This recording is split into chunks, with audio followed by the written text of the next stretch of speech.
a reading of articles and features from USA Today for Tuesday, June 9th. Your reader for this hour is Patty Young. Israel and Iran pause strikes. Tehran adds a warning after two sides trade fire. Iran announced a suspension of military operations against Israel after the two countries traded strikes for the first time since April, threatening a fragile ceasefire and negotiations to end the months-long war.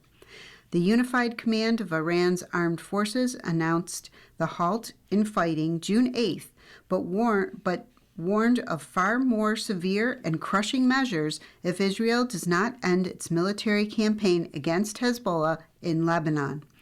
Israel agreed to stop its attacks on Iran, Reuters and Channel 12 reported, but strikes on southern Lebanon continued. Iranian media reported explosions in Tehran on June 8th and said air defenses shot down a drone over the capital. There were no immediate reports of casualties or major damage. Iran's announcement came after President Donald Trump demanded both sides immediately stop shooting. In a statement on social media later, Trump said that both countries wanted a ceasefire and that negotiations toward a peace agreement were proceeding, subject to ignorance or stupidity getting in its way. Iranian President Masoud Pezeshkian said June 8th that his country has abandoned neither the battlefield nor the negotiating table. Our priority is national security and the peace of our people. We will firmly defend the rights of the nation and will not back down in the face of any threat, he posted on X. Iranian infrastructure struck. The Israeli military said June 8th that it struck targets in western and central Iran after the Islamic Revolutionary Guards targeted an airbase in northern Israel. Among the Israeli targets were several infrastructure sites at the petrochemical complex Amashar in southwestern Iran, the military said in a post on X. These facilities were used by the armed forces of the Iranian terror regime to produce and export raw materials for weapons production, the military said. The targeted infrastructure produced unique materials that serve as critical components for the development of ballistic missiles.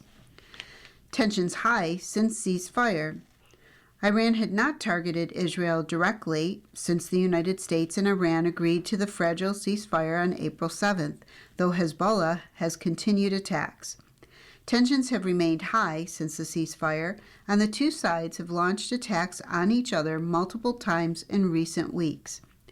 Iran's military action followed Israeli strikes on the Lebanese capital Beirut, which Trump said he was not happy about in an interview June 7th with Fox News. Iran's response, he added, was certainly not going to help negotiations. We're very close. I would say an agreement would be signed on Monday, Tuesday, or Wednesday of this coming week.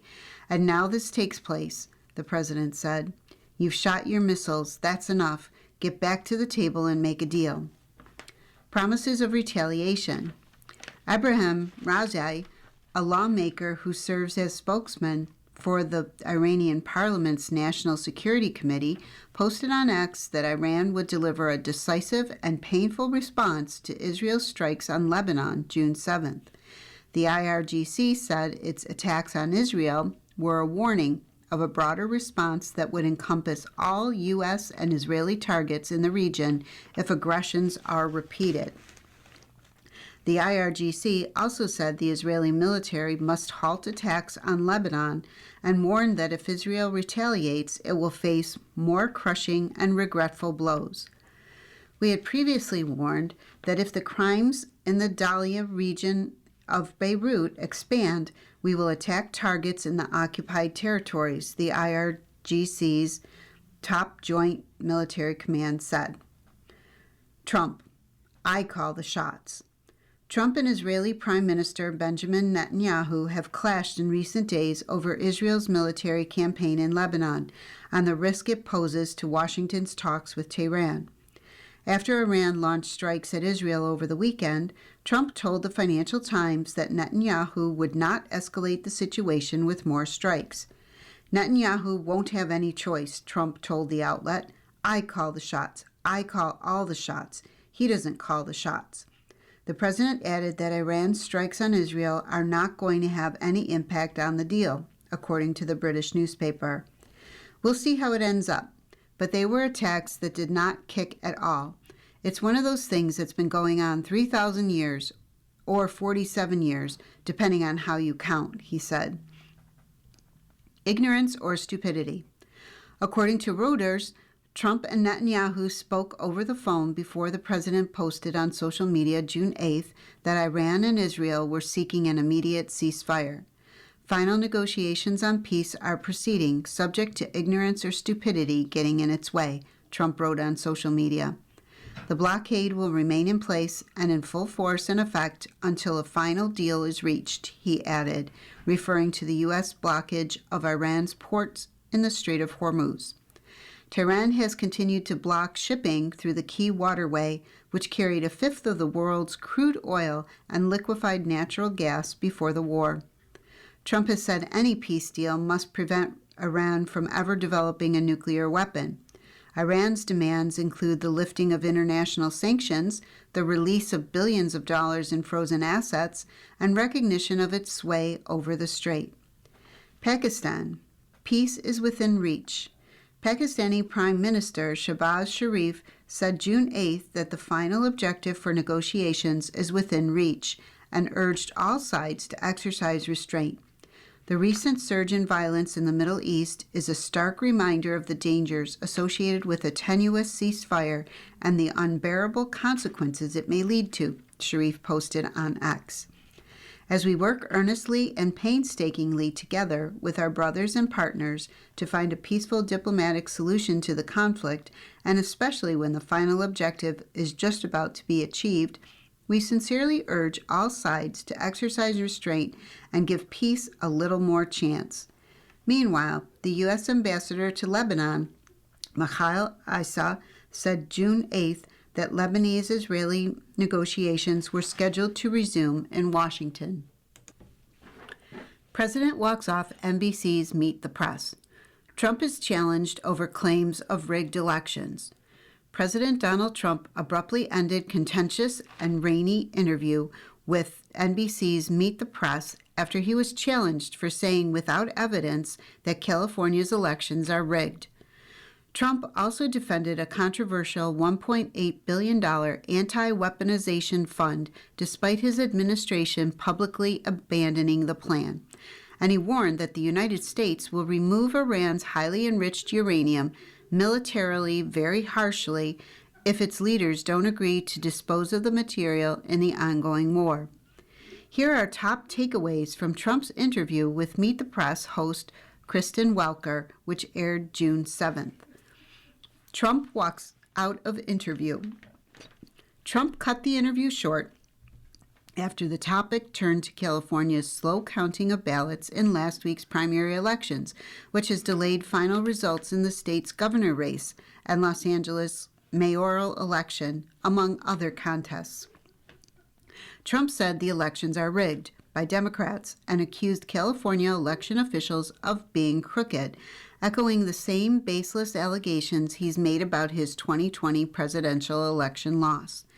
California election officials still are counting mail-in ballots, which skew more toward Democrats than votes cast on Election Day. As a result, Democratic candidates have improved their vote tallies as the mail-in ballots are counted. You play right into their hands with this stuff. You know that these elections are rigged, Trump told Welker, calling the United States a third world country when it comes to elections. Your elections are crooked, and you're crooked, and Meet the Press is crooked, Trump continued. You're a one-sided, crooked network. Sorry, let's call it quits because I've had enough. Thank you, darling. Have a good time. Trump removed the microphone attached to his suit jacket. Mr. President, please. I traveled all the way to Wisconsin, Welker said.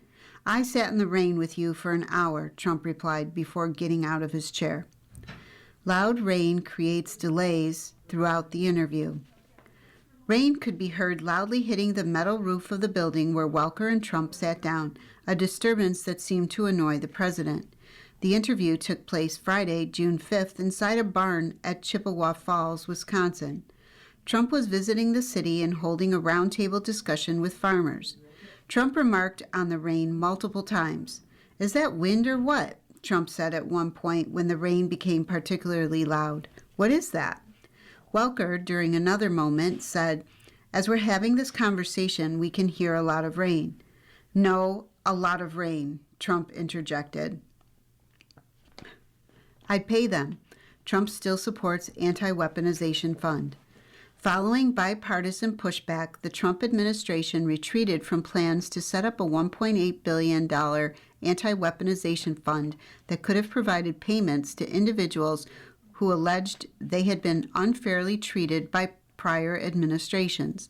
Yet, Trump made clear in the interview with Meet the Press that he still supports the idea and would not rule out taxpayer dollars going to individuals who assaulted police officers during the January 6, 2021 attack on the U.S. Capitol. When asked directly if those who attacked police would be eligible for payments, Trump said, "I wouldn't be inclined to say so, but I have to see it," adding that a panel would make the decisions on a case-by-case basis. People have been hurt so badly by radical left lunatics that worked for the Biden administration and Sleepy Joe. They're vicious, they're violent. What they did to people, Trump said. And of course they went after me more than anybody else. "If it was up to me, I'd pay them the kind of money that they deserve," the president added. People have been destroyed. Lives have been destroyed. Trump's anti-weaponization fund was widely panned by Democrats and raised alarm among some Republicans over the potential for money to go to January 6 rioters who assaulted police officers. Acting Attorney General Todd Blanche told members of Congress on June 2nd the Justice Department is not moving forward with the fund, period.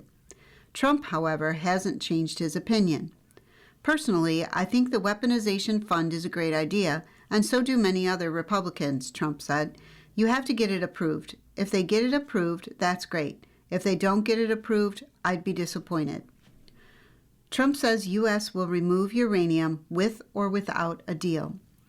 Trump said the United States would work with Iran to retrieve its highly enriched uranium if he secures a deal to end the war in Iran. Or else, he warned, America would use military force to remove the material. "If we make a deal now, we're friendly. We'll all go together. It'll be our equipment. We'll take it out and destroy it, whether it's on site or whether we take it off site," the president said. "If we don't make a deal, then we're going to take it out militarily very harshly," Trump said, referring to enriched uranium that can be used to build a nuclear weapon. Iran's nuclear program and possession of uranium remain sticking points in U.S. negotiations with Iran. Trump has repeatedly teased he's close to a deal, but an agreement has failed to materialize. Iran has publicly said its rights to uranium enrichment are not negotiable in talks. Trump said he would renew attacks on Iran if he didn't think negotiations were progressing, but said he's satisfied with the talks. "My red line would be if I think I wasn't going to make a deal, or if I wasn't going to make a deal fast enough," Trump said when asked what would make him restart military action. "We're having very good negotiations with the people that are leading the country now." Suspect in custody after Penn Station stabbings. Security tightened after multiple people are hurt. Multiple people were injured and a suspect was in custody after stabbings were reported at Penn Station in New York City, authorities and fire officials said. At about 7 p.m. local time June 7th, fire crews and emergency medical services received a 911 call reporting that someone stabbed multiple people at Penn Station, the New York City Fire Department told USA Today. The fire department found one person with a serious injury, 2 with moderate injuries, and 3 with minor injuries. 5 people were taken to Bellevue Hospital, and 1 was taken to Cornell Hospital, the fire department said in a statement. The suspect was arrested, the fire department said. The agency did not provide further details on the attack. The New York Police Department confirmed to USA Today that the attack was under the jurisdiction of the Amtrak Police Department. Citing Amtrak Police, the NYPD said Amtrak police officers responded to multiple individuals slashed inside of Penn Station. At the time, officers found 5 people with slash wounds about the body, according to the NYPD. Emergency medical services took the victims to the hospital in stable condition. A person of interest was taken into custody and a knife was recovered at the scene, the NYPD said. Earlier this afternoon, Amtrak police responded to a reported stabbing at New York Penn Station. The suspect has been apprehended and an investigation is underway, an Amtrak spokesperson said in a statement to USA Today. The stabbings occurred at one of the busiest transit hubs and passenger rail stations in the United States. It handles hundreds of thousands of passengers a day. The attack came the day before President Donald Trump and New York City Mayor Zohran Mamdani planned to attend Game 3 of the NBA Finals at Madison Square Garden, which is directly on top of Penn Station. Authorities have increased security in the area and tightened protocols at the arena. The arena already was busy June 7th as Secret Service officers, local police, and stadium security teams prepared for Trump's arrival June 8th. The Secret Service had announced streets in the area would be closed, and the NYPD announced no watch parties for Game 3 would be held outside the arena. You are listening to a reading of today's issue of USA Today on the Niagara Frontier Radio Reading Service. The time is 15 minutes after the hour. Cities and states pushing back amid expansion of data centers. They're loud, costly, and wasteful, something you wouldn't want in your neighborhood, according to critics. But these high-tech centers are the future, supporters say. And caught in between, state and local governments across the nation are trying to figure out what to do about data centers, the huge facilities that house the physical infrastructure that powers digital services like artificial intelligence. The resource-intensive structures are spreading across the nation, with more than 4,300 data centers already constructed, according to industry database Data Center Map. In Texas, the sheer volume of new proposed data centers has led to tougher requirements for centers seeking to connect to the electric grid.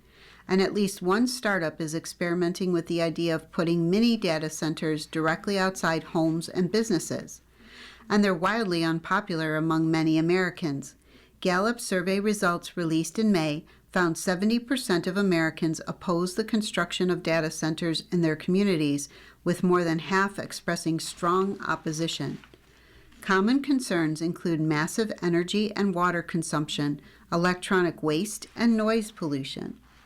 Some municipalities have responded to these concerns by passing moratoriums that keep data centers out of their community.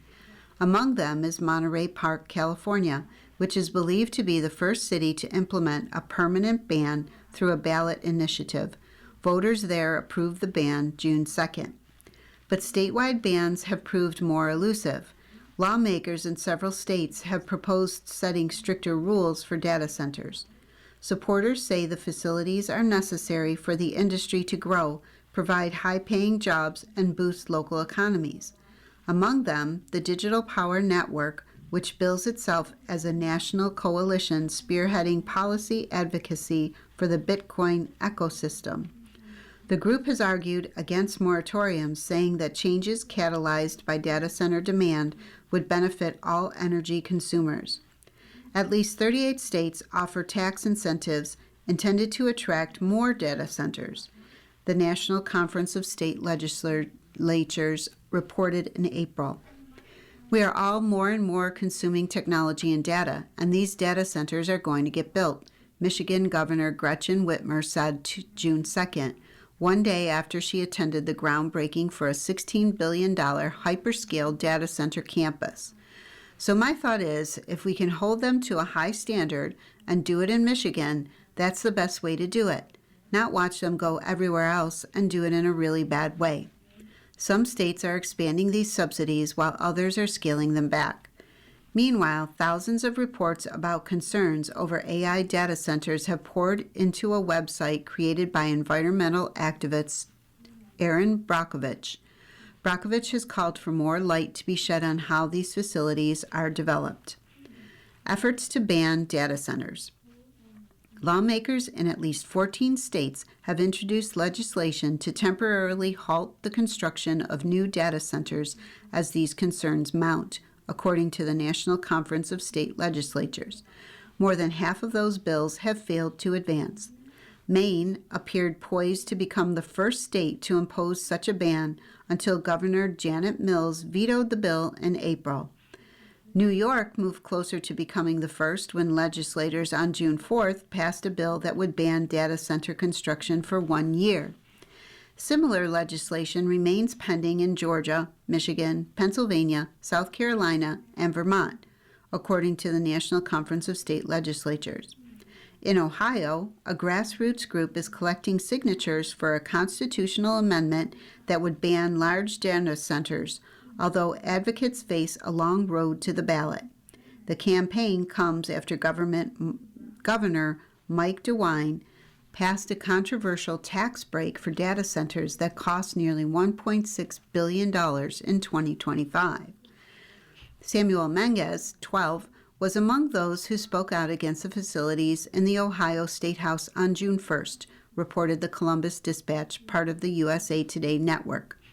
Data centers might not seem a problem now, especially to the companies that want to build them.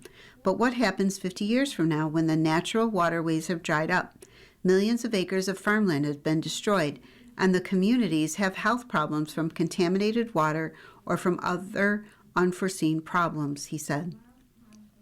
Some lawmakers push for a balanced approach.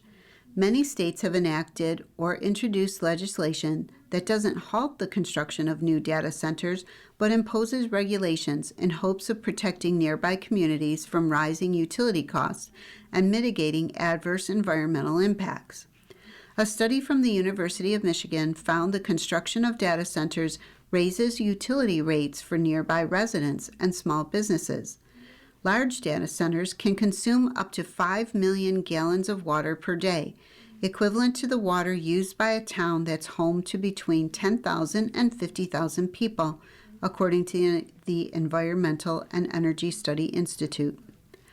Humming cooling systems, rumbling diesel generators, and whirring fans can be heard continuously hundreds of feet around them, according to the Environmental and Energy Study Institute, prompting reports from residents of headaches, vertigo, nausea, sleep disturbances, ear pain, and hypertension.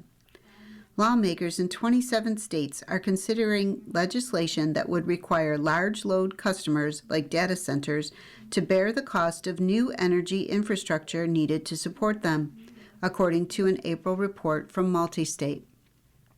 Many others are advancing legislation that would require data centers to report how much water they use, the organization reported. Florida Governor Ron DeSantis signed a bill May 7th that imposes detailed requirements for the construction and operation of data centers, focusing on electricity and water usage. So this makes sure that local governments are ultimately in control about how their communities are developing vis-a-vis these hyperscale data centers, DeSantis said. It also includes strict definitions of large-scale data centers so that costs are not permitted to be passed on to consumers. Meanwhile, in North Carolina, lawmakers appear to be fast-tracking a bill that would set stricter rules for data centers, including requiring an assessment of the noise impact within 500 feet of the site. Data centers would also have to employ closed-loop cooling systems to minimize water consumption. The proposal would also prohibit local governments from offering economic development incentives for the projects and require that data center contracts with public utilities include provisions that prevent consumers from subsidizing the cost of their energy needs. We really tried to make a balanced approach because the data centers are in every part of our lives, Representative Matthew Winslow said, according to WRAL-TV. This is not restricting data centers from here in North Carolina, but to have a balanced approach that doesn't affect our critical infrastructure, our water, and our electricity. Americans love trains, except actually riding them. Why? Americans are cuckoo about choo-choos. There are dozens of train museums around the country. There are hundreds of model train clubs. From Murder on the Orient Express to Bullet Train to Snowpiercer, pop culture is full of stories about locomotives. It seems we love everything about trains except actually using them for transportation. I thought about this a lot during recent trips to and from Miami on Brightline trains. Brightline is a private company that offers high-speed rail service between Orlando and Miami, with a few stations along the route. My departure-return station was in West Palm Beach.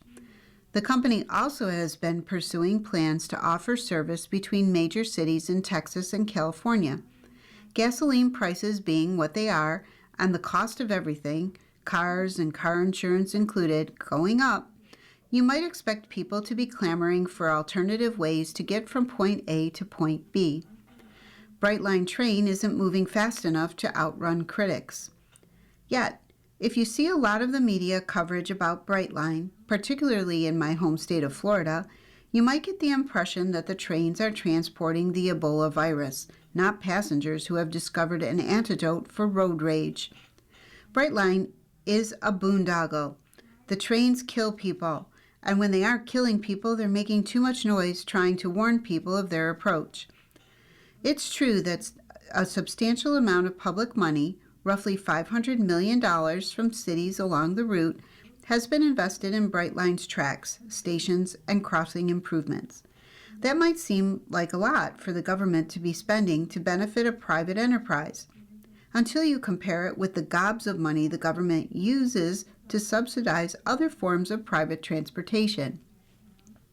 The Federal Highway Administration's proposed budget for the 2026 fiscal year was $72.6 billion, almost all of it for highway construction or repairs. The Federal Aviation Administration's budget request was $27 billion. The Federal Railroad Administration's budget was only $16.4 billion. No one bats an eye when government officials make plans to spend billions on roads or airport improvements, yet for some reason, investments in our rail network are taboo. If Brightline's critics in Florida were really concerned about the amount of public money that was spent to get the system operational, they should be rooting for the company to succeed so those funds won't be wasted. Instead, many seem to be hoping for Brightline to fail so they can say, "I told you so."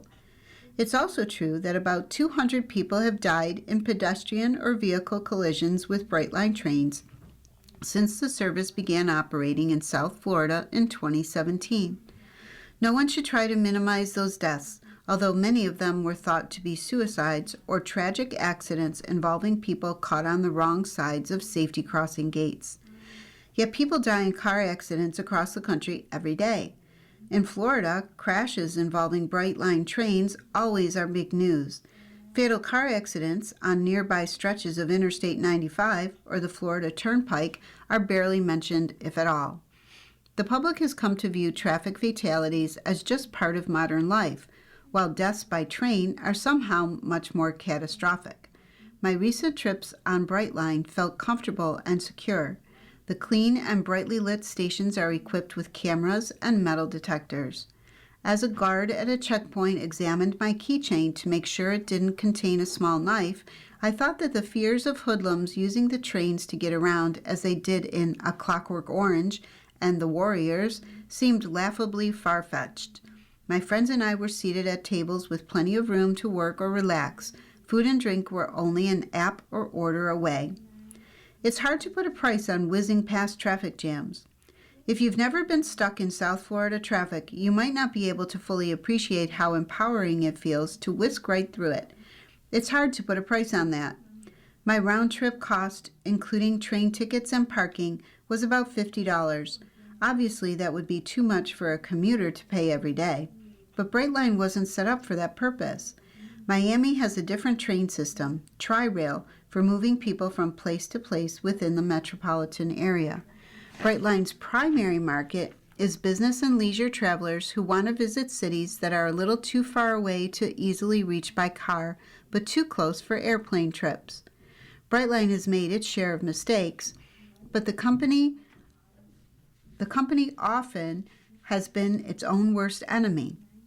It hasn't done a good job of telling its story to the public, often coming across as cryptic and defensive at times when candor is needed.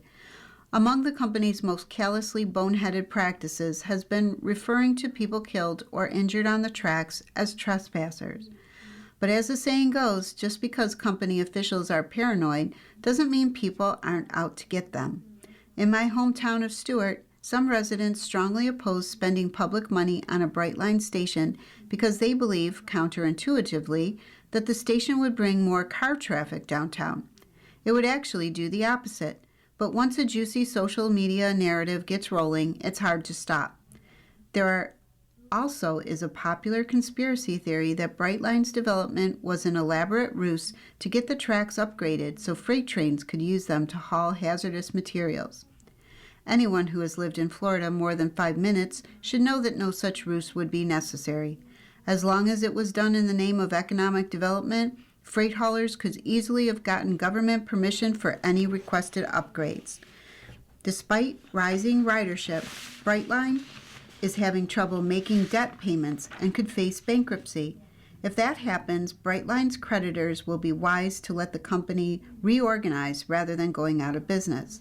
After all, a defunct train company has no chance of making good on what it owes. A functioning one might, given enough time. Meanwhile, there are a couple of questions the rest of us should be asking. If countries like Germany, Japan, and China can make high-speed rail work, why can't we? Are we content to just play with toy trains or daydream about nostalgia, or do we want to use trains to make our lives better? You're listening to a reading of today's issue of USA Today on the Niagara Frontier Radio Reading Service. The time is approximately 30 minutes after the hour. Doom jobbing is on the rise. Purpose applying can help job seekers break the cycle. Today's job seekers are finding themselves stuck in an endless loop, scrolling through job boards for hours, saving listings that feel almost right, and continuing their search long after motivation fades.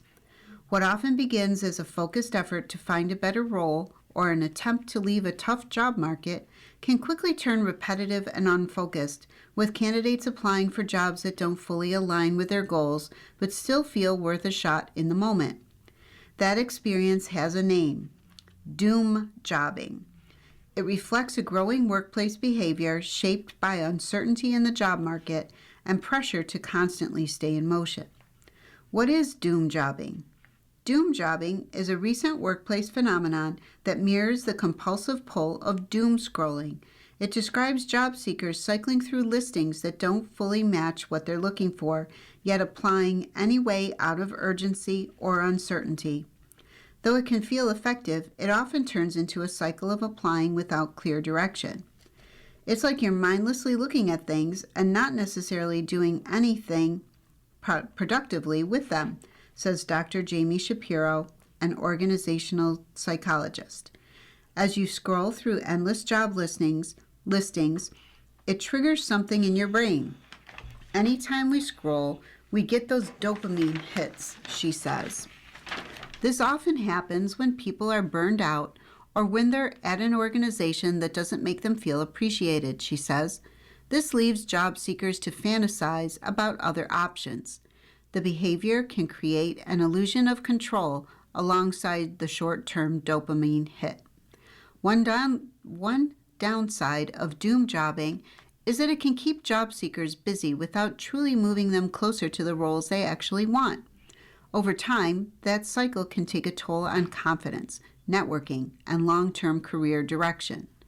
For many people, especially recent graduates, the constant stream of easy applications and rejections can become emotionally draining. Mindy Cox, the Chief People and Marketing Officer at O.C. Tanner, says the process often creates a real sense of failure for people who are applying broadly but seeing little traction. You apply to 500 jobs, chances are, even if you get one acceptance letter, you're getting 499 rejections, and that can't help but affect our hearts, she says. The effort is not equaling the outcome, and that feels frustrating. That rapid-fire approach to applying can also pull people away from more intentional networking and relationship building. It's easier to just apply to a preset application with one set of credentials, Cox says, rather than reaching out directly or building connections. Over time, that pattern can make it harder for workers to stay aligned with their long-term direction.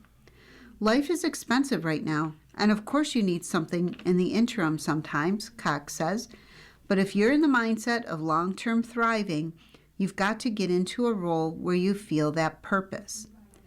How doom jobbing took hold of the job market.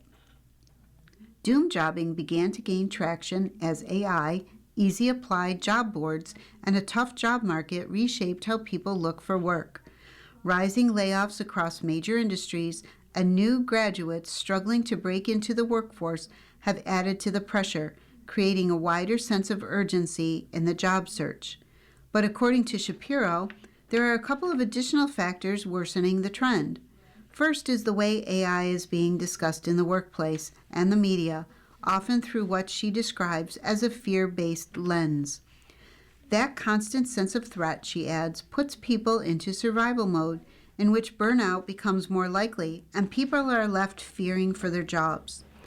In that state, job seekers and unhappy employees often turn to quick forms of relief, something that feels like progress or possibility, even if it isn't long-term. That behavior is also being accelerated by changes in the hiring system itself. Easy apply features and algorithm-driven job boards have made it faster than ever to submit applications, often with little friction or deliberation. We have a bunch of technology that's enabling awareness of openings, Cox says. Every day, multiple times a day, LinkedIn sends me jobs that fit my profile. They come right to my email, so even if I'm not looking, it's being served up. For job seekers, that constant visibility can create a fear of missing out. Doom jobbing can then offer a brief sense of control, a reminder that options still exist, even when the broader job search feels overwhelming. Why applying with purpose matters. Doom jobbing is a coping mechanism, Cox says. Applying with purpose is a strategy. Rather than responding to every opening, job seekers should focus their time on opportunities that better match what they are building toward, making each application more intentional and informed. Peter Duras, CEO and co-founder of Kick Resume, says this approach also improves a candidate's chance of getting noticed. Job seekers, he says, give themselves a much better chance of being invited for an interview if they've carefully considered whether they're a good fit for the job and tailored their application to make this clear. In a competitive hiring environment, that shift from volume to focus can help candidates stand out, not just by how many roles they apply to, but by how clearly they align with the roles they pursue. How to end the doom jobbing cycle.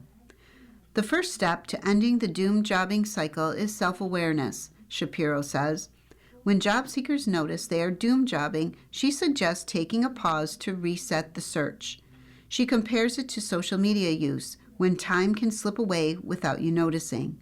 All of a sudden, you've been on social media for 15 minutes and it feels like 60 seconds, she says. That can happen from doom jobbing as well. From there, structure matters. Setting a clear goal and a time limit can help ensure the job search stays intentional rather than reactive or endless. A lot of the time, it's quality over quantity, Duras says. Just remind yourself that being a bit more selective about which jobs you apply for can actually improve your chances of getting an interview. That selectivity also extends to how applications are built. Tailoring your resume for every role might sound daunting, but in most cases, your existing resume is already most of the way there, he says. Read each job description carefully, make sure the relevant skills are surfaced clearly, and check the right keywords are in the right places. He adds that long-term progress depends on more than just applications alone. Focusing on skill development is key when it comes to developing a really intentional approach to your career progression. Taken together, the goal is to move away from doom jobbing and toward a more intentional approach. Getting a job is less about completing the most applications and more about applying with direction. Ask Johnny. Building trust is vital to unify dysfunctional teams. Let's be clear, organizations that fail to operate as one team will not reach their full potential. Question. Departments within my organization are increasingly competing with one another by highlighting each other's faults, and the mindset is shifting from we to I. This is affecting trust, collaboration, and overall performance. How can we reverse this trend and rebuild a culture of shared ownership and teamwork, moving people from silos back to one team thinking? Answer. Siloed behavior is one of the fastest ways to undermine an otherwise healthy organization. You can have the right strategy, strong talent, and ample resources, but if teams are working against each other, performance will suffer every time. Let's be clear. Organizations that fail to operate as one team will not reach their full potential. Internal competition that turns into finger-pointing isn't healthy tension, it's dysfunction. So how do you reverse it? It starts at the top. Culture is set by what leaders model and what they tolerate. If senior leaders are protecting their own turf, competing for credit, or calling out failures without shared accountability, that behavior will cascade across the organization. Leadership must visibly reinforce a one-team mindset through shared goals, cross-functional priorities, and consistent messaging that success is collective, not individual. At the same time, that's not an excuse for poor individual performance. A one-team mindset doesn't mean shared accountability becomes a place to hide. High-performing organizations expect both, people who collaborate across boundaries and deliver individually. High performance and strong collaboration are expected together. One doesn't excuse the absence of the other. And expectations alone won't sustain that balance. They have to be reinforced. This is where incentives come into play. If departments are being measured and rewarded in isolation, you're unintentionally encouraging silos. Align performance metrics to enterprise outcomes. When leaders are held accountable for shared results, collaboration stops being a suggestion and becomes a requirement. It's also important to address the environment you've created. In low-trust cultures, people protect themselves. They document, deflect, and blame. In high-trust cultures, people take ownership, even when things go wrong. That doesn't happen by accident. It requires leaders who create clarity, encourage responsible risk-taking, and hold people accountable without defaulting to blame. You can also get ahead of this through hiring and onboarding. Be explicit about expectations. Bring in people who value collaboration and are motivated by team success, not just individual recognition, and reinforce those expectations early and often. Finally, all this needs to be connected to the bottom line. Business outcomes should be the unifying force. Leadership and HR need to make that connection unmistakable, helping employees see how shared success drives individual success. When teams operate as one, performance improves, opportunities expand, and the entire organization moves forward together. You're listening to a reading of today's issue of USA Today on the Niagara Frontier Radio Reading Service. The time is approximately 45 minutes after the hour. Transfer of death deeds on the rise. Todd's can be appropriate for many. The oldest Americans still own more than a third of the nation's homes, but they need to face their mortality and figure out soon how they plan to transfer their properties to their heirs, experts said. Boomers and older are just 18% of the U.S. population, but control a staggering 34.1% of the housing stock value, 29.6 million homes, and $13.8 trillion in total housing value, according to a census data analysis from the National Association of Home Builders. With so much at stake, estate planning experts are urging seniors to carefully consider what the most efficient way will be to hand over what's often their largest and most valuable asset to heirs. Over the past several decades, transfer on death deeds, TODs, have gained popularity for their simplicity and low cost, but they're not available to everyone. It depends on where you live. Plus, since estate planning is always highly individualized, TODs might not be right for everyone, experts said. Every family is different, and Michael Chua, a Los Angeles-based attorney, they need to look at their assets to make the decision of whether to use a TOD or trust. What is a TOD? A TOD is a simple document that allows real property, such as homes and land, to transfer to designated beneficiaries upon the death of the property owner. They are simple and inexpensive to execute, only requiring a form to be completed, signed, and recorded with the county where the property is located. Importantly, they allow property to avoid potentially long and costly probate and transfer quickly to heirs. Missouri first adopted TODs in 1989. Now more than 30 states offer them, or a version of them, according to Nolo.com, a legal self-help platform and publisher. Are TODs too good to be true?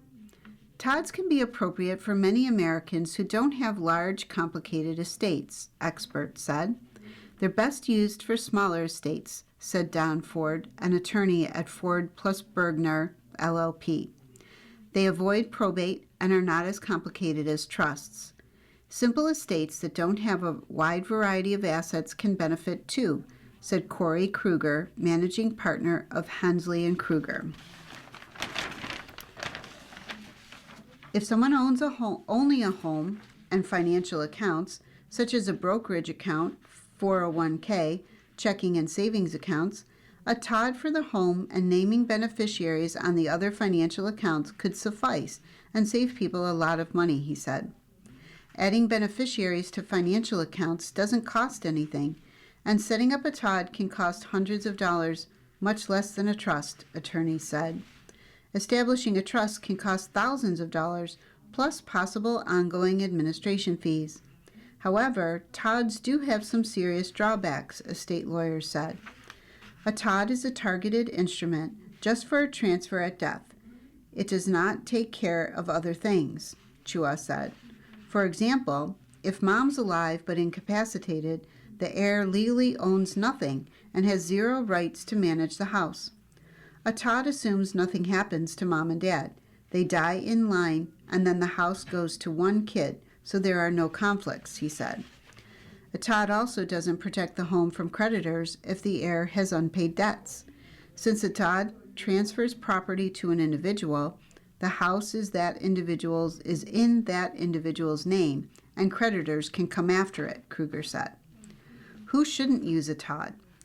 Families with large estates and a wide variety of assets should probably consider a trust, especially if they value flexibility, experts said. Trusts also avoid probate but allow for life changes. A trust allows you to plan for incapacity. You can name a successor or co-trustee to manage the trust and its assets for your benefit, lawyers said. Trusts allow for detailed instructions and conditions for inheritances, covering circumstances like multiple beneficiaries, specific percentages for each heir, or the death of a beneficiary. They also can be updated to account for changes in life circumstances, such as a divorce, marriage, or birth. Basically, a TOD is a surgical tool for a very specific purpose to avoid probate, but it's not doing much else, Chua said. A trust is a whole toolbox that can handle many issues that may arise. Analysis. U.S. tech dominance hits new highs, presents risks. The charge higher in U.S. technology stocks has made broader indexes as reliant as ever on the group, and more vulnerable should those market leaders trip up. With stunning gains over the past 2 months, the S&P 500 technology sector now accounts for more than 39% of the market capitalization of the overall benchmark index. its highest on record and above the level it reached during the 2000 internet bubble. If the small number of tech stocks that have been leading this market higher roll over, by definition, the indexes are going to roll over, said Matthew Maley, chief market strategist at Miller Tabak. And when the indexes roll over in a meaningful way, the money flows inevitably reverse. The massive build-out to support expected booming AI use has lifted profit estimates for semiconductor and other tech companies, and with it, their shares. There is clearly an overarching AI theme to what is working, said Liz Ann Saunders, chief investment strategist at the Schwab Center for Financial Research. While tech has long dominated the S&P 500, its recent outperformance bolstered its sway.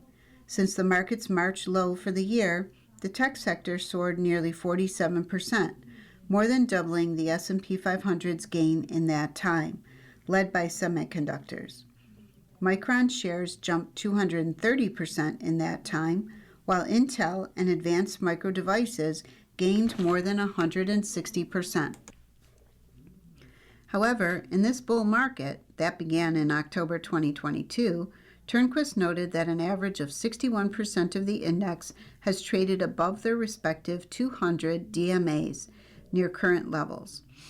While market breadth has been underwhelming for a market making new highs, this is pretty characteristic of the bull market we've been in, Turnquist said.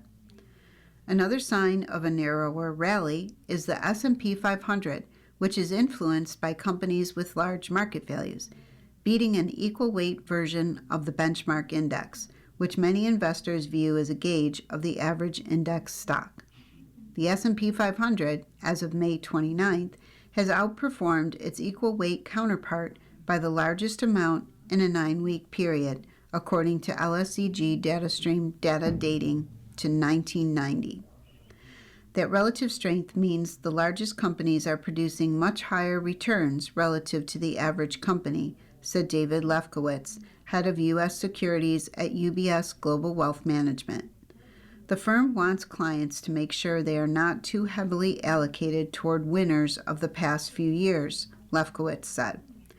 We do think the AI trade has further to go, but we also think this is an opportunity to rebalance and ensure that portfolios don't have too much risk, Lefkowitz said. Park ranger dies after fall on Mount McKinley. A National Park Service ranger became the fourth person to die on Mount McKinley, North America's tallest peak, in just more than a week. Robin Pendery, a mountaineering ranger assigned to Alaska's Denali National Park and Preserve, died the afternoon of June 4th, according to a Park Service news release June 5th. Officials said Pendery of Enumclaw, Washington, fell into a crevasse during a patrol near the 14,000-foot camp of Mount McKinley, known to Alaska Native communities as Denali, which has a summit of 20,310 feet. Park Service personnel immediately responded, but Pendery didn't survive, the agency said. Her death remained under investigation. Our mountaineering rangers dedicate themselves to serving visitors and helping others in one of the most challenging environments in the world, Brooke Merrill, superintendent of Denali National Park and Preserve, said in a statement. Today we mourn the loss of a valued colleague, friend, and teammate. Our thoughts are with Robin's family and loved ones. Just more than a week ago, 3 Latvian climbers died in the area of Denali Pass at about 18,200 feet, May 27th, Reuters reported. The Latvian Mountaineering Association identified them as Ines Pucha, Vija Olte, and Reners Koenig Salix, according to a Google Translate from Latvian of the group's announcement. A fourth member of the group survived the fall and was rescued the next day before being flown via air ambulance to a hospital, the Park Service said in a news release. 3 other members didn't fall and attended to their fallen team members before returning to the high camp at about 17,200 feet. The Park Service said Mount McKinley's typical climbing season runs from late April to mid-July. The middle of May into June is the busiest time of year for climbers, though colder temperatures and strong winds are common to May and June can often have snowfall.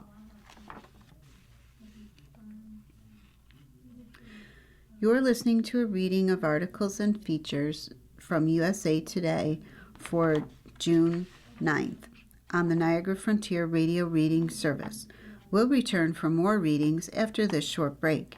Your reader for this hour has been Patty Young. You're listening to the Niagara Frontier Radio Reading Service. We broadcast daily readings of printed matter to those who are blind or have a print disability throughout Buffalo, Western New York, and Southern Ontario's Niagara Peninsula.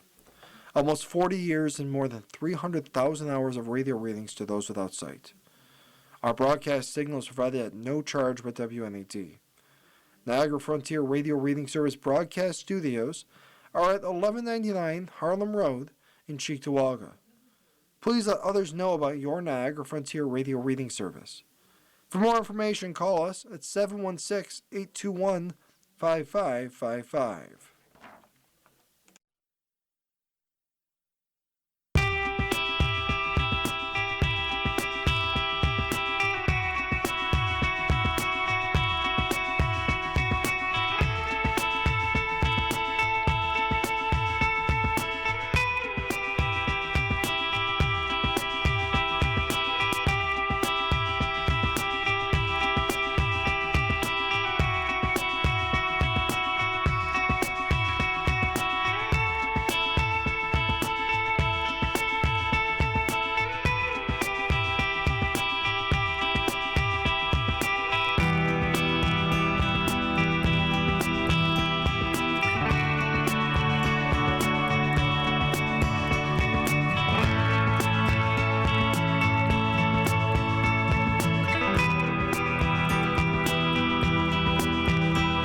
Now, with our reading of articles from today's issue of USA Today, your reader for this hour is Mikey.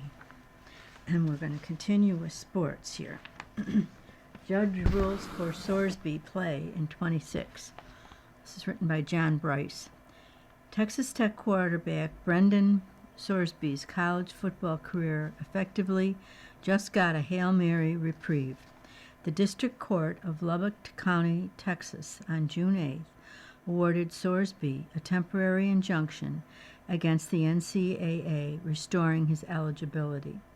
The NCAA, which ruled Sorsby's permanently ineligible to play for his gambling activity, issued a scathing statement on the decision via X.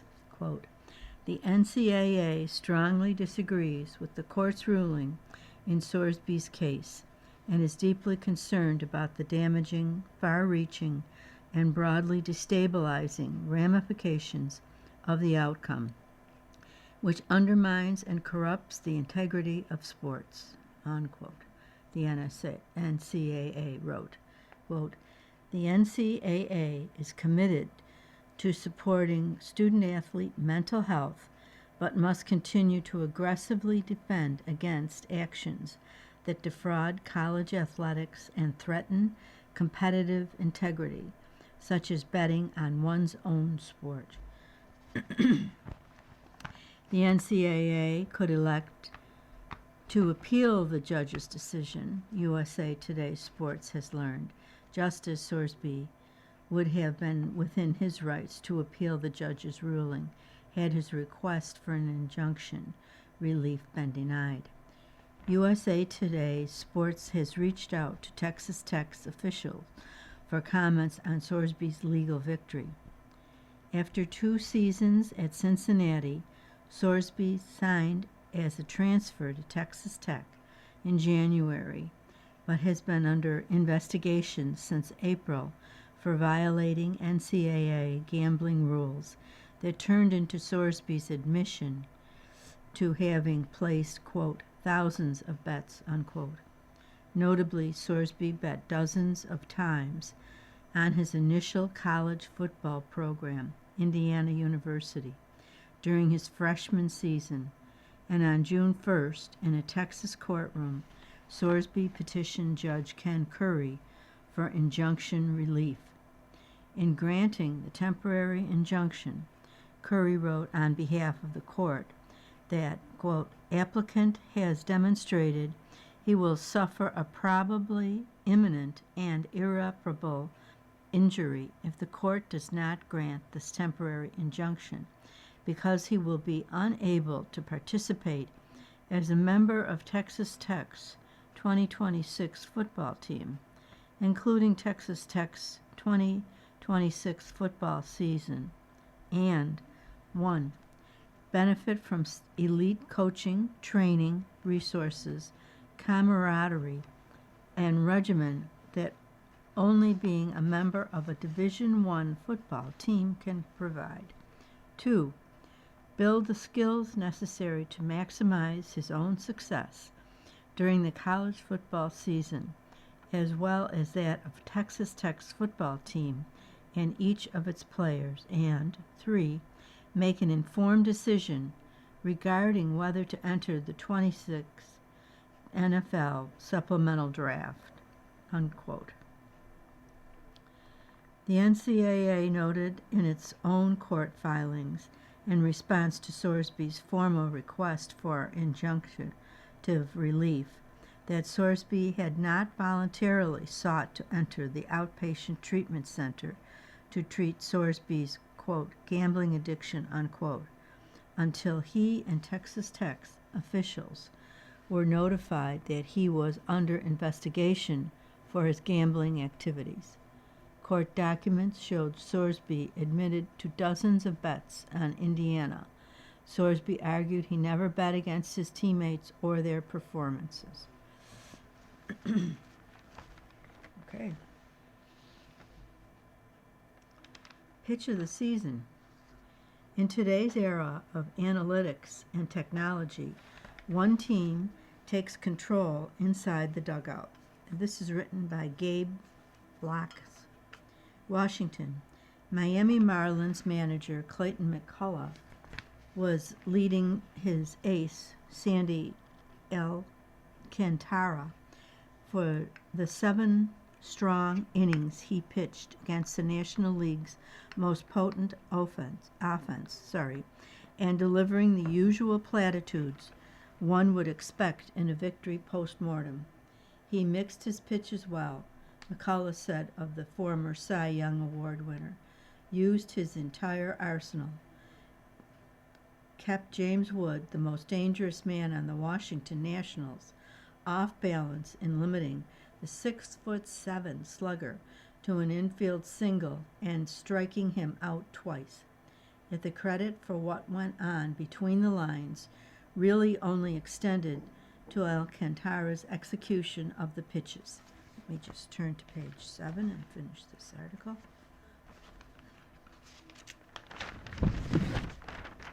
Wow, this is a big article.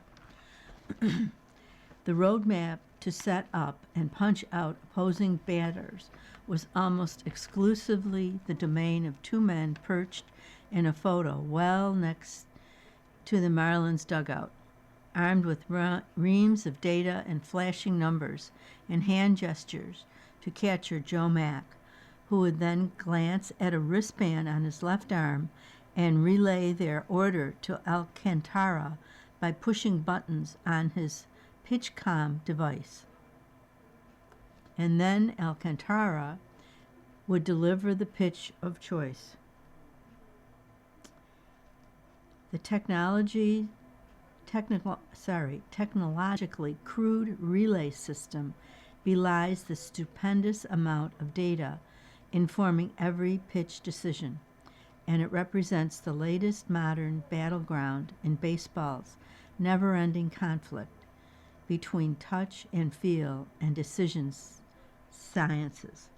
Since September, the Marlins have called pitches from the dugout, taking away the traditional task of the catcher to strip the emotion and proverbial fog of war from pitch selection. McCullough and the Marlins say the upside is nearly as much lightening the mental load for their young catchers and pitchers as it is the ability to process data in real time from the remove of the dugout. And after years of pitch calling remaining almost exclusively the domain of the catcher, there are now, in this PitchCom era, 3 ways pitch decisions are made. The vast majority still prefer the catcher calling the pitch and punching a button to alert the pitcher. PitchCom, which also enables pitchers to call their own games, pushing a button on their belt to inform the catcher what they're going to do. And then there are the Marlins, whose stance seems largely at odds with scores of pitchers and catchers, who say the men in the arena have the ultimate feel for what pitch should come next. We're in a different area, obviously, of baseball. Analytics drives so many decisions.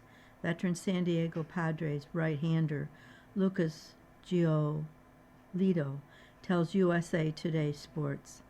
But that old school part of me, man, that pitcher-catcher relationship, that communication, before and during a game, reading swings, reading at-bats, I think there's something players get better at with experience, especially catchers. Game plans are only as good as what it gives you right when you go out there, and sometimes you throw it out the window and make an adjustment based on how the hitters are doing. Do I still think that's possible, calling pitches from the dugout? Yeah, but now you're getting a coach involved. For me, it feels like an extra step that's not really necessary. For now, the trend is a drip, not a flood. The Colorado Rockies are also calling some pitches from the dugout, though that's within the context of a massive organizational overhaul that aims to solve the dilemma of pitching at Mile High Coors Field. The New York Mets dabbled in it during spring training.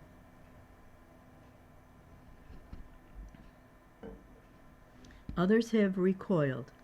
Seattle Mariners all-star catcher Cal Raleigh called it, quote, stupid.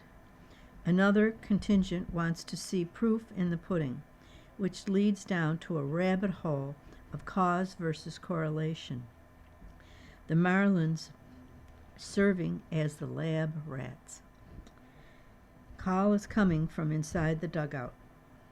As the Marlins are perhaps the definition of inconclusive, unquote, they're having a fair season now 31-35 after winning 5 of 6 and exchanging 4 in the 5th place in the National League East with the Mets with some frequency.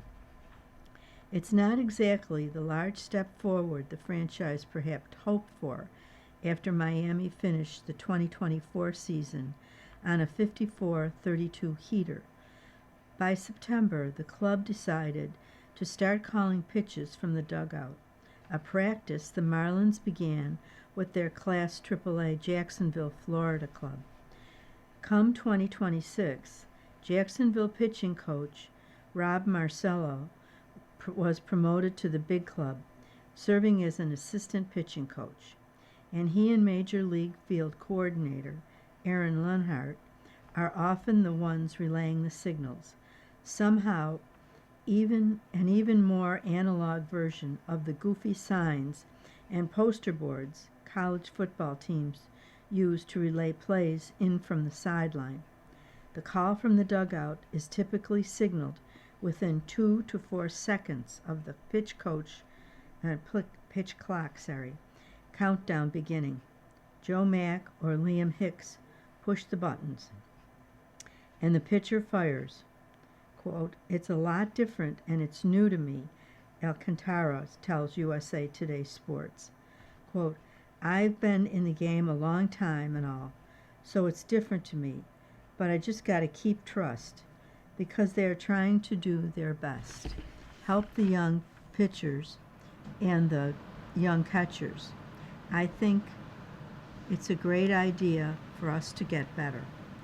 Alcantara, the 2022 NL Cy Young Award winner who had Tommy John surgery at the end of 2023 campaign, is the senior member of the staff. Otherwise, it's largely a young and moldable group of pitchers, with right-hander Max Meyer among those taking a significant step forward this season. Despite the unique pitching arrangement, they did manage to import a handful of arms from other organizations, notably closer Pete Fairbanks and setup man John King. King, the former St. Louis Cardinal and Texas Ranger, has benefited from the pitching department reducing his reliance on his sinker, a very good pitch that he'd thrown 70% of the time. The team helped him add a sweeper, and now he's throwing the sinker just 30% of the time. More than a third of the way through the season, King has reduced his whip from 1.39 entering the season to a career best of 0.659, and his hits per 9 innings from 10.1 to 3.3. All the analytics and data they have, and them being emotionally apart from the game with all those numbers, what they want you to do is have a good mix, says King. Now I've become more unpredictable, and I think they do a good job of seeing the hitter's weakness, but also relying on the pitcher's strengths and how they want to sequence their strengths together. Notably, King says, the mental load has been considerably lightened. Yes, King and the catchers still do significant amounts of homework and pre-game prep, but, quote, perhaps not as in-depth as I've done in the past, and I kind of like that, unquote.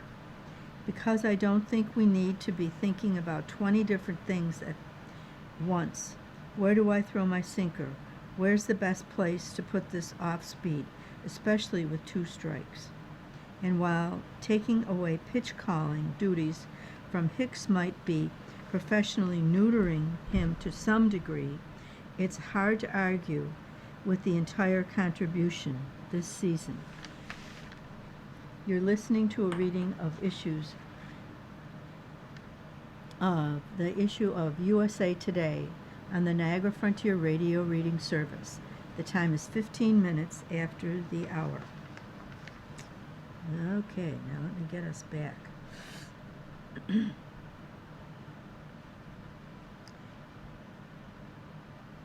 Hicks was a Rule 5 pick from the Detroit Tigers, who struck on the big league squad throughout the 2025 season and stayed in the organization. McCullough notes he still has to earn his way onto the roster this spring, and he did much more than that. Now he ranks tied for 3rd in the NL with 47 RBIs, has smacked 12 homers, and has an .825 OPS while splitting catching duties with rookie Joe Mack. In an unprecedented information age in the game, the Marlins' hope was that reducing the catcher's homework would allow them to concentrate on other facets of their game. Hicks would seem to be a beneficiary, even if the club has essentially taken away one of the core duties of his position. Quote, "Yeah, calling a game is fun, rewarding after a win," says Hicks. "So you're missing a little bit of that, but you can also impact a game a lot of ways as a catcher. Coaches are doing a lot more homework than the catchers do. There are going to be times when you're not sure why they're calling something, but in the end, it's what's right. They've never called a pitch without a reason behind it," unquote. More reasons, really, than you can imagine.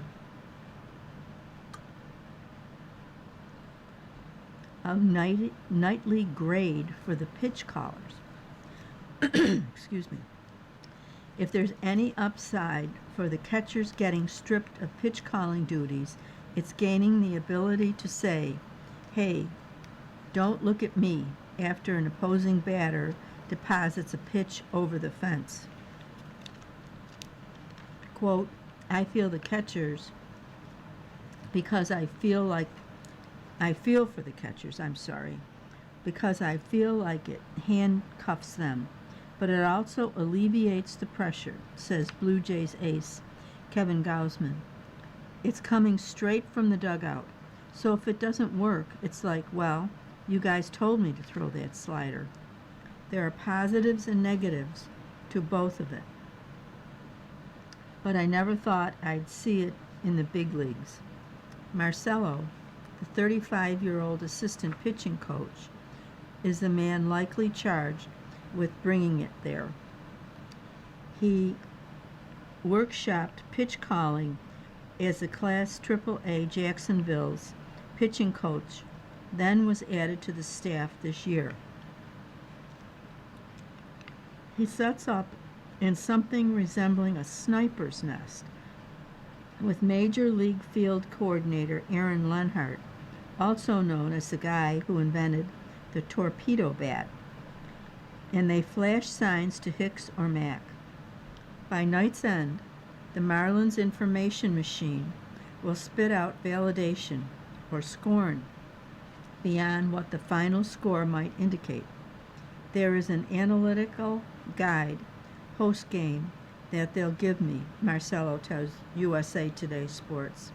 "We hold meetings 2 or 3 times a week with everybody to ask, quote, 'Hey, what are we missing? What could we do better? How is this going?' For Marcello, the preparation never ends. He aims to be so well prepared that he knows what the next pitch, sometimes 2, will be immediately after signaling one to his catcher. And he pushes back gently on the notion that coaches outside the field of play can't see what's going on. Quote, I do think there's a lot to see from the side, he says. Hey, this is the guy on time for the fastball or not. And a lot of it is catchers giving information to me and having that in-game communication. And then a conversation after. How do we navigate it? Make it smoother roads. It is admittedly strange to see, less than a decade after the Houston Astros sign-stealing gamut helped them win the World Series, a team so publicly pass along signs when the PitchCom system was designed to largely skirt that. Opponents have noticed, quote, you don't push a button from the dugout, you're giving signals, says Baltimore Orioles pitcher Chris Bassett, whose team won 2 of 3 games at Miami in April. Those signals are pretty easily deciphered to tell you pretty much what's exactly coming. Teams that do that, keep doing it. It helps us. Marcelo insists the Marlins system keeps their signals buttoned up, and they are. Predictably vigilant about what they see and hear. He uses a privacy screen to ensure his information can't be picked up by camera. There are a lot of sign cards we can put up out there, he says. In a game, in an inning, if we feel like they might be on to us, I can change things right there without taking a break. Quote, if there's a camera around, you can't see unless you're dead in front of it. We know teams will try, but it's how you protect it all, unquote. All at the push of a button. As this experiment unfolds, an answer to the grander question, is it worth it, may remain elusive. Despite the off-season trade of Edward Cabrera, the club's ERA has dropped from 4.60 to 4.24 so far this season, although Alcantara is a year further away from elbow surgery and Meyer, sporting a 2.81 ERA, might have been due for a large step forward. Legions of pitchers will do it differently. Bassett, Washington Nationals left-hander, Foster Griffin, and Tampa Bay Rays Nick Martinez are among those who call pitches themselves. Let's see. Griffin says it's because his 8-pitch offerings and their potential locations make it far more efficient with the pitch clock always lurking. Bassett's battery mate, Samuel Basallo, agrees with his pitcher that, quote, the guys on the field have a better feel for what's happening, unquote. And Martinez, who has a 2.29 ERA for the Rays, says a simple gesture from his catcher can strongly affirm that he pushed the right button. Quote, it goes back to that old school mindset of conviction. The wrong pitch with the right conviction plays better than the right pitch with the wrong conviction, says Martinez. Quote, sometimes I'm just convicted in a pitch. I think it'd be convinced, but honestly it isn't. I'm just convicted in a pitch, and I'll call it, and Nick Fortes or Hunter Fiducia will be catching me and nod their head and acknowledge to me I was on the right page. Quote, I beat them to the punch, unquote. In Miami, that's the coach's job. You can see the conviction and the speed with which Marcello and Lienhart throw their signs in the air. Simple gestures with weeks of research and dozens of reports and countless meetings behind it.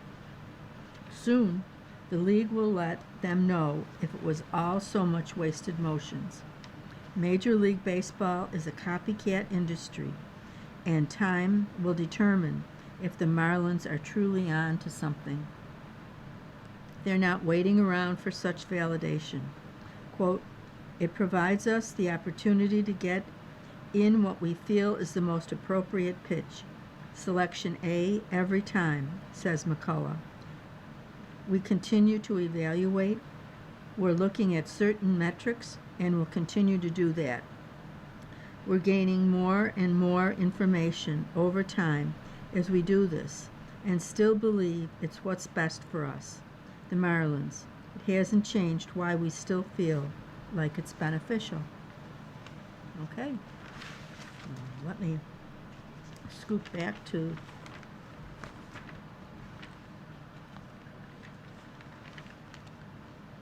let's see, what would we like to read? Hamlin is not ready to give up seat. Right now, Denny Hamlin isn't showing any signs of slowing down. The 45-year-old driver won his second consecutive NASCAR Cup Series race on Sunday, June 7th, winning the Firekeepers Casino 400 at Michigan International Speedway by the largest margin of victory in his career.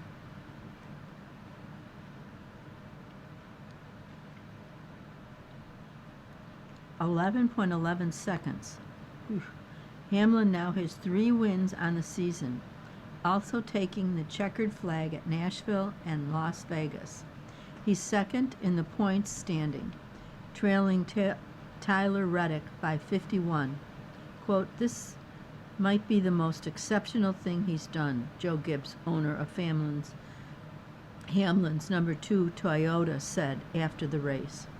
While Hamlin is putting forth some of the best racing of his career on the track, questions about retirement will swirl around him, as he is the oldest full-time driver competing in the top-level Cup Series.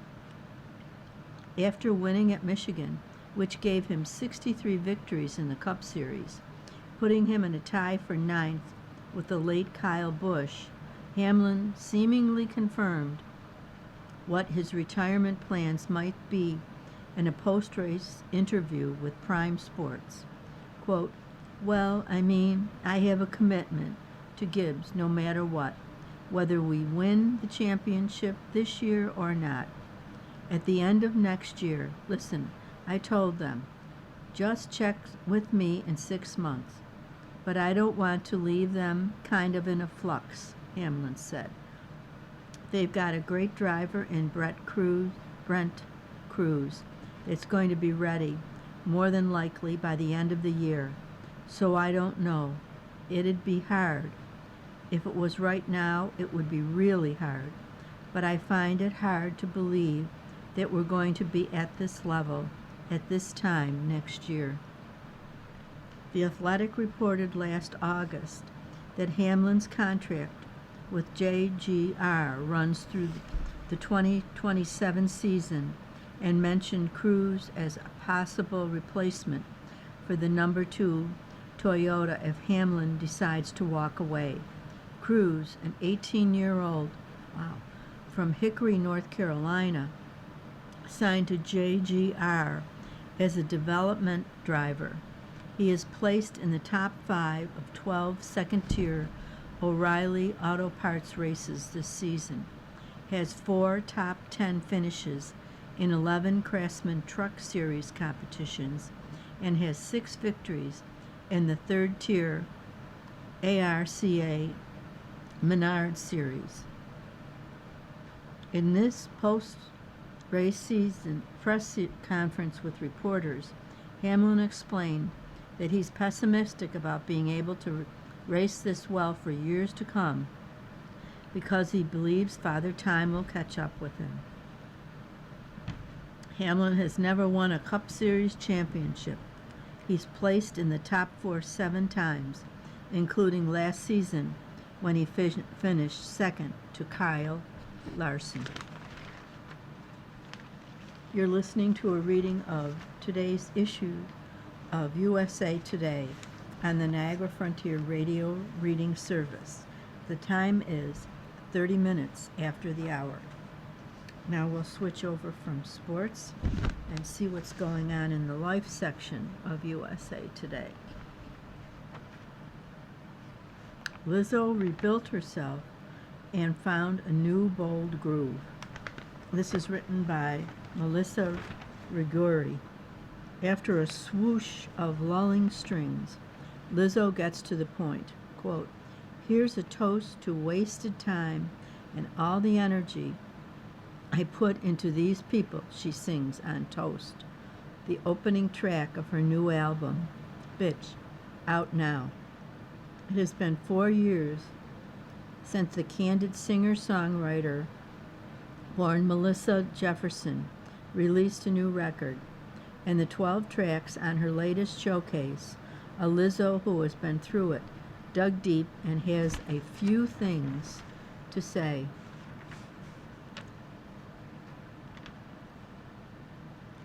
She also expands her signature amalgamation of R&B, hip-hop, and pop, as heard as hits Good as Hell, Truth Hurts, and About Damn Time, with elements of go-go music, Sexy Ladies, which samples the classic go-go track Sexy Lady from Washington, D.C. stalwarts, UCB, and saucy sync funk, That Girl. Lizzo cherished flute gets the spotlight on the jazz-flavored Too Nice, and she'll further underscore her love of the instrument with the September 8th release of her first children's book, Little Lizzo Meets Sasha B. Flurton, which features a, quote, smart and brassy flute, unquote, as a main character in the adventure story. In an unguarded interview with USA Today, Lizzo, 38, talks about the meaning behind the title of her new album, how she pulled herself out of depression, and the meaning of body positivity. Question: with this album, do you feel like you're reintroducing yourself or redefining who Lizzo is? Lizzo: I don't think I have to redefine myself. I think this is about reclaiming who I am. A lot of my identity has been manipulated by people outside of me. So this album is me taking that back, showing the Lizzo everybody knows and loves, letting her tell her side of the story, and just letting her play again.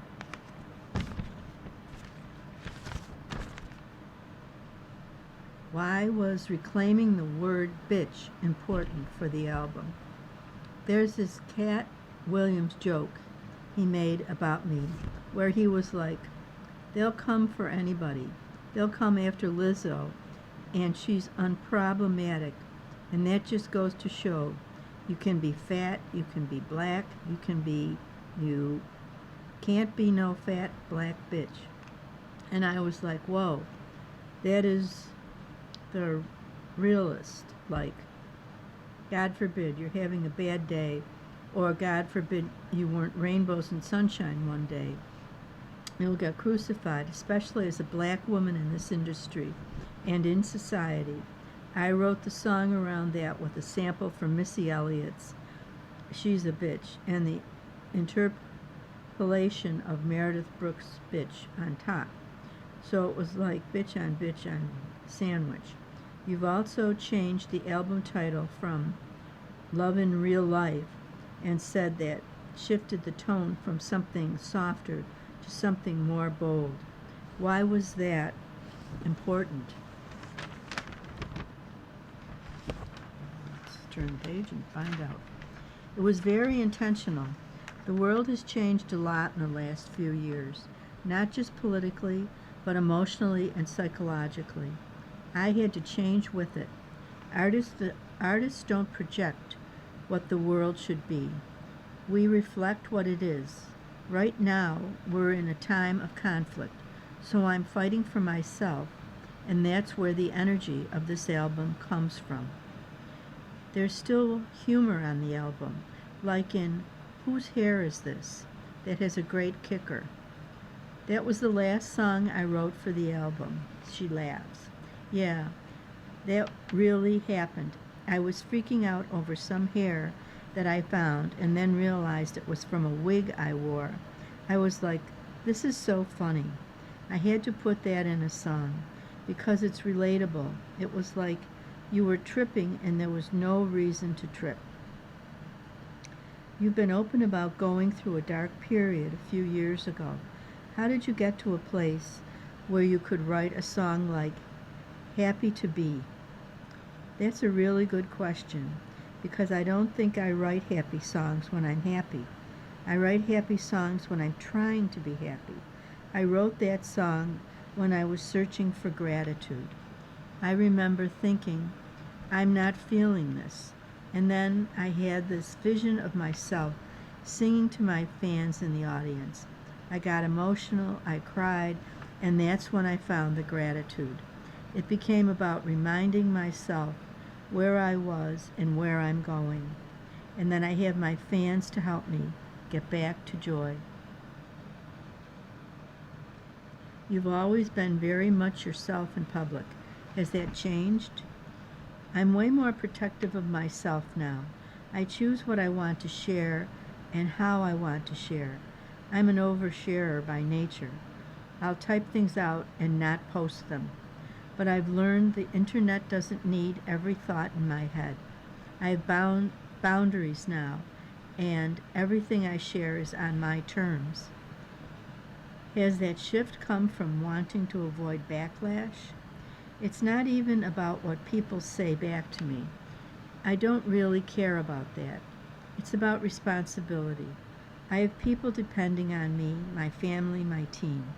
I have too much to lose, so I've learned how to protect my heart and my mind. Your message around body positivity has also evolved. How do you see it now? It evolved before my body ever did, because I knew I was going to change, whether I got bigger, smaller, older, whatever. Body positivity originally meant we deserve to exist, especially for people who have been erased from media and culture. But people changed that definition, so I don't subscribe to the new version. What I've always been about is making space for everybody, not just one kind of body. It's like the goalposts keep moving. Yeah, like, oh, body positivity just means fat, and that's not true. Body positivity is a movement that people who are in the disabled community, who are in the plus-size community, and indigenous and queer trans community. It was a, quote, hey, we deserve to exist, unquote. We have been erased in culture, in media, in society. And we're just saying that we deserve to exist and be happy about it. You recently played a series of jazz club shows, which are very different from arenas. What do you get from those kinds of performances? Freedom. In an arena, you've got 20,000 people, a huge crew. Everything has to be exact. You can't just say, let me try this real quick. In a jazz club, I can meander, show different sides of my musicianship. It's more intimate. You can feel the audience in a different way. But I also came up that way, playing small rooms for 50 people. So it's not new for me. It's a return to my roots. It's interesting that you say that because it does seem as if there are so many new artists bypassing the climb and heading straight to the arenas. There are so many expletive arena tours going on all at once right now that it's unprecedented. And I mean, I'm adding to the fray. Yeah, but you paid those dues. It's different because I have a touring fan base that's 10 years old of people who love to come out to our shows. However, you've got people who are TikTok famous that are playing arena shows 1 year out in the game. I just feel like that jump has shifted a lot of things. It shifted the quality of a show, the quality of the showman. It's also just like, yo, you were supposed to open for someone in an arena first. I'm not knocking it, but I came up touring, building a fan base. I'm going to be doing this when I'm 70, like Tina Turner. You have a children's book coming. What do you hope kids take away? It's about trusting yourself and believing in who you are. The character goes on this adventure trying to find her identity in all these different places, but she realizes it's been within her the whole time. I also want kids to get excited about music, about playing an instrument, about being creative. That's what saved me when I was young, and honestly, I just want it to be fun. I want it to feel like the music on the page. Okay.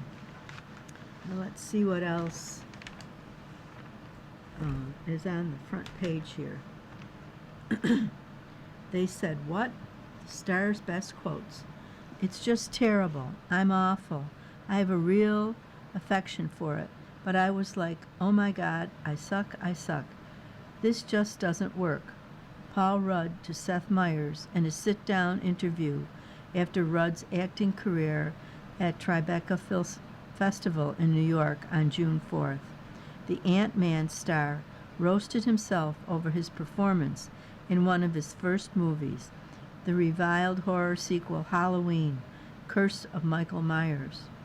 In the sixth Halloween movie from '95, Rudd played Tommy Doyle, the older version of the boy Laurie Strode, Jamie Lee Curtis, babysat in the original horror classic.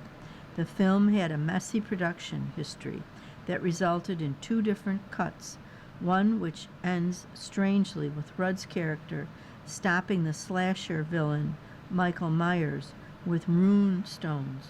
Myers playfully asked Rudd at Tribeca what he feels he brought to Tommy Doyle, to which the Anaconda actor deadpanned, quote, I guess I kind of a burning intensity.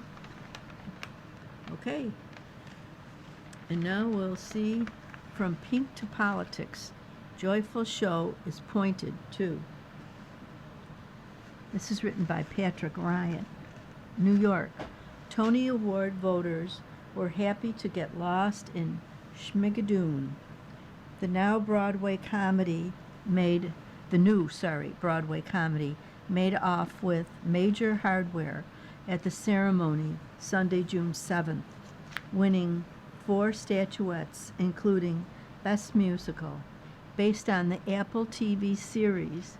The fizzy throwback spoofs Golden Age musicals and follows on the Rocks couple who are trapped in a town where people sing and dance incessantly.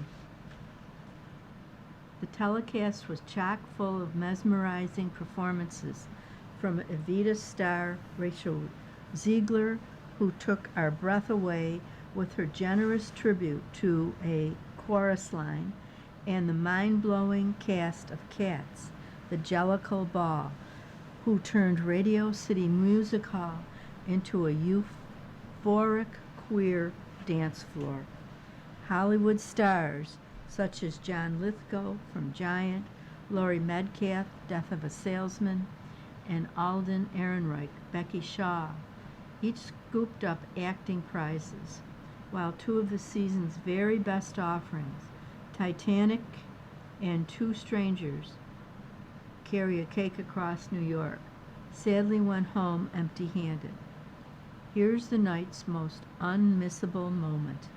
And just before we hear those unmissable moments, let me just remind you, you're listening to a reading of today's issue of USA Today on the Niagara Frontier Radio Reading Service. The time is 45 minutes after the hour. Pink Dazzles with Megan Thee Stallion, Neil Patrick Harris. Pink delivered the best Tony opening of the past decade, and genuinely one of the greatest ever, with a joy bomb performance that was celebratory as it was hilarious. The self-referential number began with Pink dangling from the ceiling in a Peter Pan getup and singing, "I'm Flying," but armed with some sage words from Neil Patrick Harris and a remarkable defying gravity battle cry, the Grammy winner pivoted to something more her style with a Broadway-themed spin on her Moulin Rouge hit, Lady Marmalade. From there, she invited the cast of all the nominated Broadway musicals to join her in singing the steamy earworm, belting the likes of Deborah Cox and Leah Michele, and giving absurdly silly shout-outs to Leslie Manville and Carrie Coon. The 96-year-old June Squibb and trans actress Dylan Mulvaney took the mic at various points throughout the head-spinning number, as did rapper Megan Thee Stallion, who cracked a joke about the musical Two Strangers Carry a Cake Across New York as she was lifted across the stage. "I don't even know these guys," the rapper said with a wink, pointing to her backside and twerking. "They were just two strangers carrying some cake." Bourguignon stands up for Palestinians and immigrants. In one of the night's biggest surprises, Ali Louis Bourguignon, I'm sorry if I'm not pronouncing that correctly, beat presumed front-runners Andre de Shields, Cats, The Jellicle Ball, and Ben Levi Ross, Ragtime, to win featured actor in a musical for The Lost Boys. Bourguignon, who plays a beguiling vampire rocker, tied the show's themes into his speech as he spoke out against racist billionaires, colonizers, and fascists. Quote, "This is dedicated to the beautiful tapestry of immigrant families who make this country really special," Bourguignon said on stage. Quote, "May you one day not have to audition for the empathy that should be freely given by this country that benefits from your beauty, to the queer and trans communities that always will exist, no matter what people in power try to take away from them, to the people of Palestine who deserve to live a free life, a full life, without occupation. For Arab theater makers and artists, may we continue to tell our stories and show our faces, so our humanity becomes undeniable and our families can no longer be written off as merely collateral damage," continued the actor, who is the son of a Moroccan immigrant. Quote, "If there's one thing we can learn from vampires, it's that life is short, but that's a gift. Find beauty in the ephemeral and gratitude in what is not promised, and always invest in the people that want to see you blossom." Unquote. Queen Jean becomes the first openly trans person to win a Tony. Queen Jean, whose eye-popping attire helps bring sparkle and glamour to Cats' Jellicle Ball, made history as the first openly trans person to win a Tony when she took home Best Costume Design. "Happy Pride, y'all, happy Pride," Jean exclaimed at the top of her speech. "We are here for the legacy of queer people and trans people. We are taking up space in ways we have to take up space. We have to shift the paradigm." Jean, an activist who also founded the Black Trans Liberation Organization, joined a growing group of trans and gender non-conforming actors who have been nominated for Tonys. In 2023, J. Harrison Ghee, Some Like It Hot, and Alex Newell, Shucked, became the first non-binary Tony winners, and the show's nearly 80-year history. Pink proves she's Broadway ready with Chicago performance. If her jaw-dropping opening number didn't already convince you, then Pink's sizzle tribute to Chicago is irrefutable proof that we need her on Broadway ASAP. The pop star brought impeccable showmanship and sultry vocals to the showstopper, All That Jazz, stepping into the role of Velma Kelly, made famous by Cheetah Rivera and Catherine Zeta-Jones.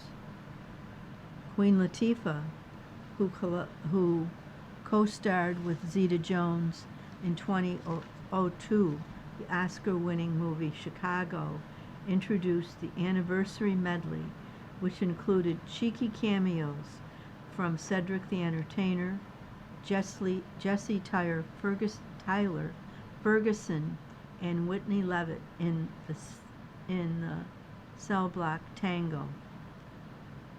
From one mother hen to another, Latifah said, passing the torch to her fellow matron, Mama Morton. Alex Newell, who took the stage for a full-throated rendition of When You're Good to Mama. Rudolph Escola spin comedy gold as Tony presenters. Were you seeing double? Cole Escola, who created and starred as Mary Todd Lincoln in Oh Mary, presented the first award of the night alongside Saturday Night Live favorite Maya Rudolph, who plays the First Lady in the outrageous Broadway comedy. Family, redemption, justice, Escola said solemnly as they walked up to the podium. Passion, tuberculosis, a big shoe, Rudolph added. These are all words. The droll duo riffed on this year's Tony nominees, including Oedipus, a Greek tragedy about a man who kills his father and marries his mother. It's a play that asks the question, can women really have it all? Escola deadpanned. Yes, I have an SUV and a horse, Rudolph said, but enough about my love life. Shoshana Bean passionately honors Army of Women. After 2 decades on Broadway and 3 Tony nominations, Bean finally picked up her first prize for featured actress in a musical for The Lost Boys. In the hit vampire spectacle, which is based on the 1987 cult classic film, which is based, the powerhouse Wicked veteran plays the single mom of 2 teenage sons, L.J. Bennett and Benjamin Pakejack. This is for the mamas, said Bean, breathless and emotional in her acceptance speech. This is for the single mamas. This is for my single mama. You are the wild heroes. This is for the incredible army of women that surround and uplift me.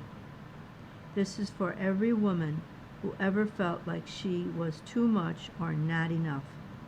I beg you not to wait for permission. Be all of who you are. Take up space. Make your own path. Make mistakes. Make messes. Make new things. Be free. Be loud. Be brave. Okay. Now we'll scoot back and see. Ham goes deep for neighbor's underwater stunt. Warning, this story contains spoilers from the season 2 finale of Your Friends and Neighbors, streaming now on Apple TV. The riveting finale of Your Friends and Neighbors takes viewers on a turbulent ride. The mysterious and gregarious Owen Ash, James Marsden, appears to have died in the penultimate episode when he slipped on marble tile in his home while chasing Andrew Cooper, John Hamm, with a gun.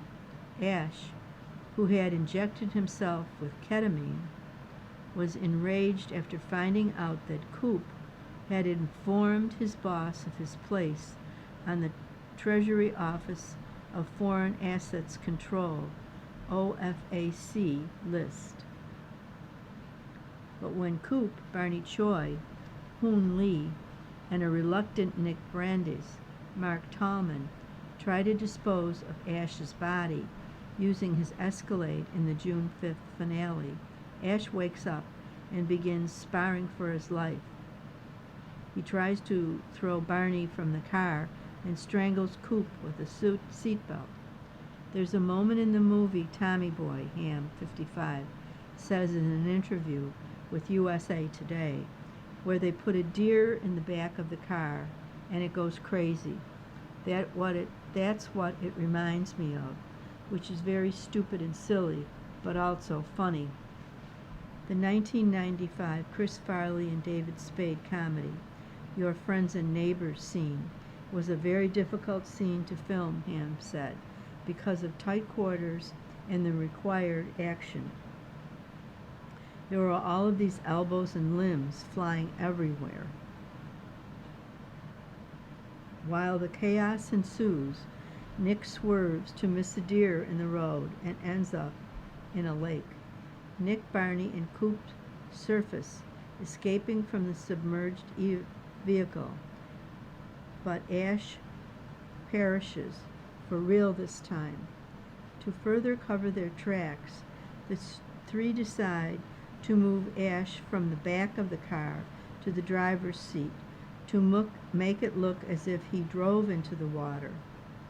It was very fun to do, Hamm says of the scenes filmed in a massive tank in Connecticut, but very scary to do. Shooting underwater is a very, very tricky thing, Hamm explains. Not only because you have to have cameras that go underwater and electricity and water really don't mix, but also you have to have human beings that go underwater, and human beings underwater are not a great fit either.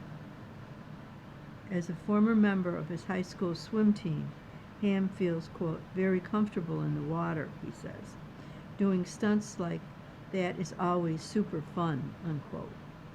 After Ash's disappearance, residents question whether he's alive or dead, as Nick grapples with their actions.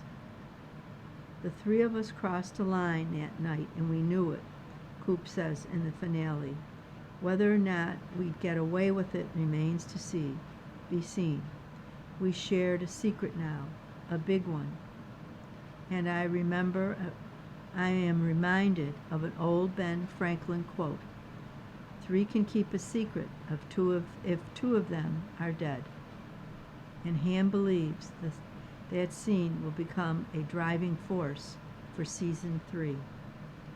That's going to be, I would imagine, he says, how we keep these dark secrets secret.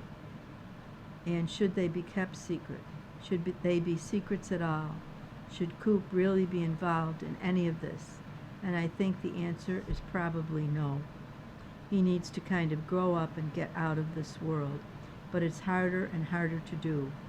As Michael Corleone famously said in The Godfather Part 3, every time I try to get out, they pull me back in. You have been listening to a reading of USA Today for Tuesday, June 9th. We read the USA Today weekdays at noon. For more information, call us at 821-5555. Your reader for this hour has been Mikey. Thank you for listening.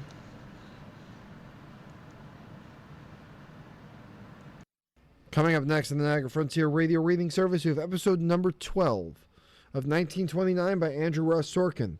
At 3 o'clock is the National Geographic, and at 4 o'clock is a re-airing of today's Buffalo News. Stay with us for these readings and more.